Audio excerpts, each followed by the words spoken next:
Non, nous on est deux potes d'enfance, on est tous les deux de Bagnères. On était jusqu'au bac ensemble, après chacun a continué son chemin, mais on a gardé contact et on se retrouvait souvent pour se faire des balades en montagne.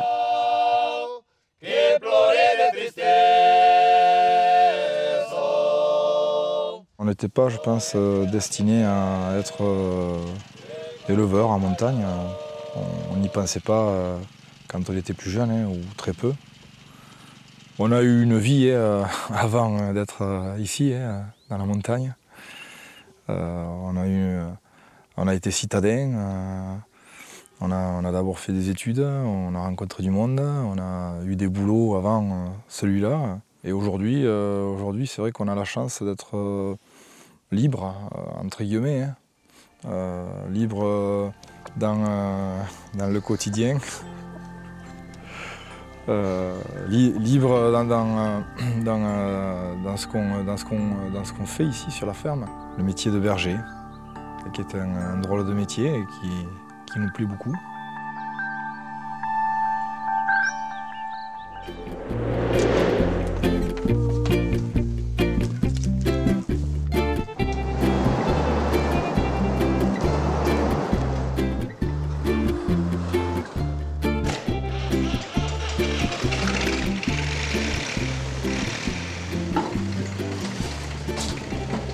Les parents qui connaissaient le patron de la base de la sécurité civile à Pau m'ont dit mais on va te présenter quelqu'un, il n'y a pas que l'avion, pourquoi pas l'hélico? Et ce monsieur qui s'appelle monsieur Limpère, à qui je dois beaucoup, là-dessus, m'a dit viens en montagne. Et il m'a amené en vol en montagne. Et ce jour-là, j'ai dit c'est ça qu'il faut que je fasse. Pouvoir caresser du patin, une pâquerette, et puis 5 minutes après, allez, 10 minutes après être posé à 4000 mètres ou déposer quelqu'un, c'est extraordinaire.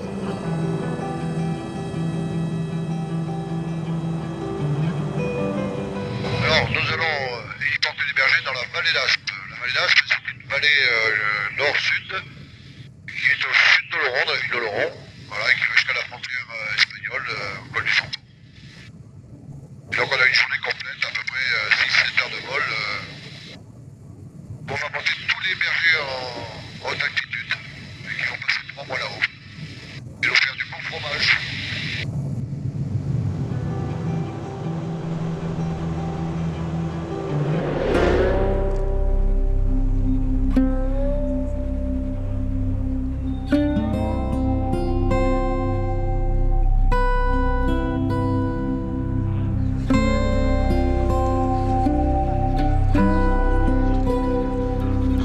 C'est extraordinaire d'être ici et de profiter de ce spectacle.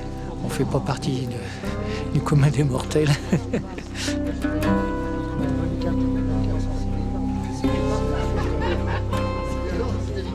Par moment, il y a une petite frange verte sur le dessus du soleil. Ouais, voilà. Il est possible qu'on voit le rayon vert, mais attendez-vous, c'est un point minuscule qui va avoir lieu maintenant. Hop, Regardez, hop, c'est vert, c'est vert, c'est vert, c'est vert, et c'est fini.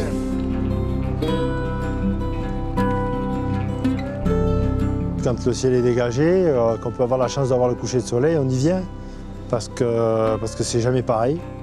Les Pyrénées, c'est grandiose. On dit toujours que quand on est dans les Pyrénées, quand on les découvre pour la première fois, on se laisse envoûter par le côté sauvage et le côté rude, quoi.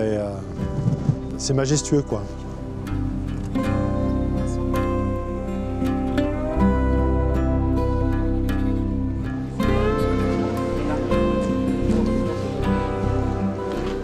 Par contre, faut pas le bouger là. Par contre, il est réglé automatiquement. Vous voulez l'escabeau? De pouvoir assister au coucher du soleil, voir la nuit qui nous engloutit et assister au spectacle des Pyrénées au clair de lune, ce sont autant de souvenirs qui, pour beaucoup, à mon avis, vont rester impérissables. C'est un site exceptionnel, un lieu magique, mythique pour tous les amoureux du ciel, parce qu'on est un peu plus près des étoiles, parce qu'on est au-dessus de la Morne Plaine, et que c'est aussi ici qu'ont été faites certaines des meilleures images de la Lune ou des planètes.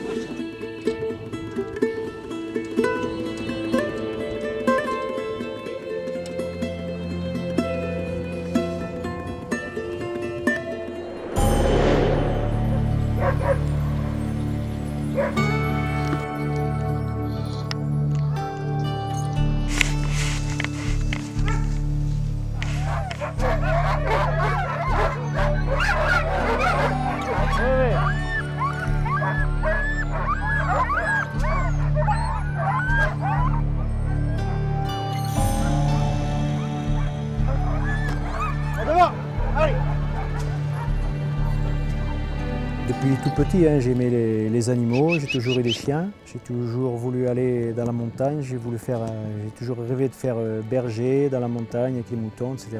Et puis petit à petit, de fil en aiguille, j'ai découvert les chiens de traîneau et puis je me suis lancé un peu là-dedans, un peu par hasard. Après on achète un chien, 2 chiens, 4 chiens et puis après on prend le virus et on ne peut plus s'en passer, quoi, hein.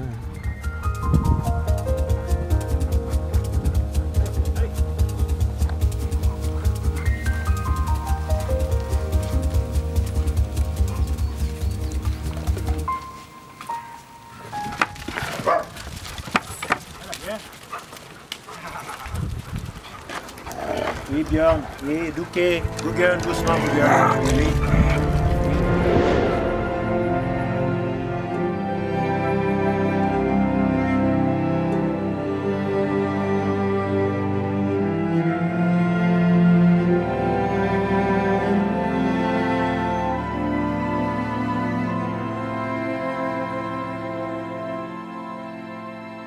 Le métier de gardien de refuge, c'était la continuité de ma passion de l'escalade et le fait d'être toujours dans ce milieu de la montagne. Et voilà, j'ai monté mon refuge privé qui m'appartient, c'est encore une double satisfaction pour moi.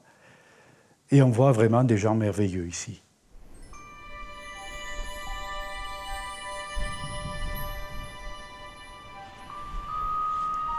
Merci de votre accueil. Merci de votre fidélité. Allez, au revoir. À 9h30, le stop est avalé, c'est la sortie du Dièvre. Jean Orstic quitte l'arrêt vers midi et atteint la Sommières-Parois à 13h45. Et à l'époque, j'ai réalisé cette ascension ainsi que l'enchaînement du gouffre de la Pierre Saint-Martin dans la journée. Voilà. Et ça a été une performance.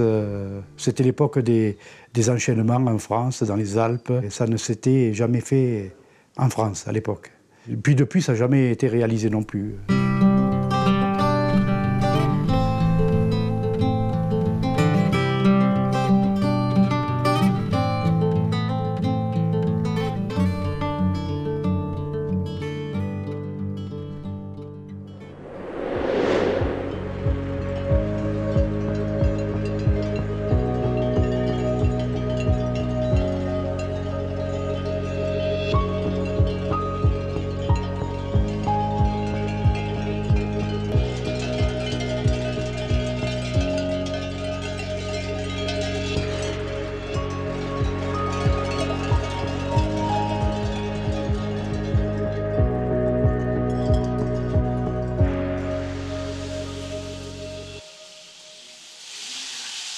Ici, c'est jambon et œufs. Tout le matin, on mange à l'assiette.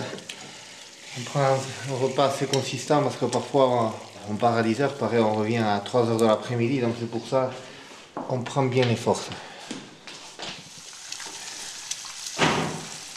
Adieu, ciao Lisa. Io ikusten bizitzeko manean duzela. Baduk, zuzinan Le Cayolar, c'est typique de la Soule, quoi.